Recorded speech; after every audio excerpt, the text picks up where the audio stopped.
जालन्यातील मोतीराम अग्रवाल बँकेत तब्बल 23 कोटी रुपयांचा मोठा अपहार झाल्याचं उघडकीस आले। या प्रकरणी आता पोलीस प्रशासनाने कडक पावलं उचललीत। आर्थिक गुन्हे शाखेच्या पथकाने या प्रकरणाचा तपास करत असताना 2 मुख्य आरोपींना बेड्या ठोकल्यात। मात्र या घोटाळ्यामुळे सामान्य ठेवीदारांमध्ये प्रचंड भीतीचं वातावरण आहे।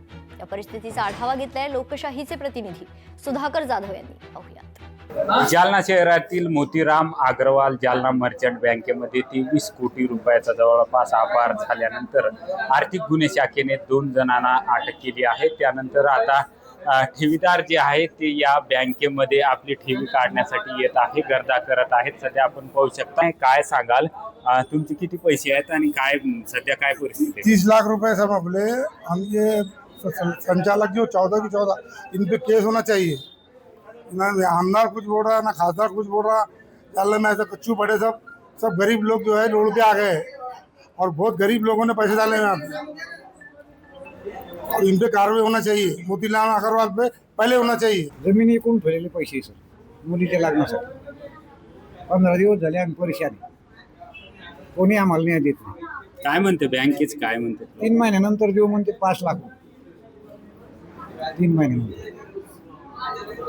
नक्कीच आपण जर पाहिलं तर काय आहे, तुमची किती ठेवी आहेत आणि काय म्हणणं आहे? आमचे 10,25,000 ठेवी आमची तर कापसाची सोयाबीनची।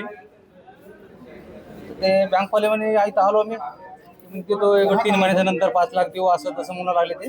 खातेदारांना त्यांच्या ठेवी या ठिकाणी भेटत नाहीये, त्यामुळे त्यांचा जो आक्रोश आहे तो या ठिकाणी दिसून येत आहे। मात्र हा जो तपास आहे तो आर्थिक गुन्हे शाखे करत आहे। मात्र या बँकेचे जे संचालक मंडळ आहे त्यांच्यावर देखील गुन्हा दाखल झाला पाहिजे आणि आमच्या ठेवी आम्हाला मिळाल्या पाहिजे, अशी प्रतिक्रिया आता ठेवीदार यांनी व्यक्त केली आहे। सुधाकर जाधव, लोकशाही मराठी, जालना। लोकशाही मराठी ऐका, पहा, जागरूक रहा।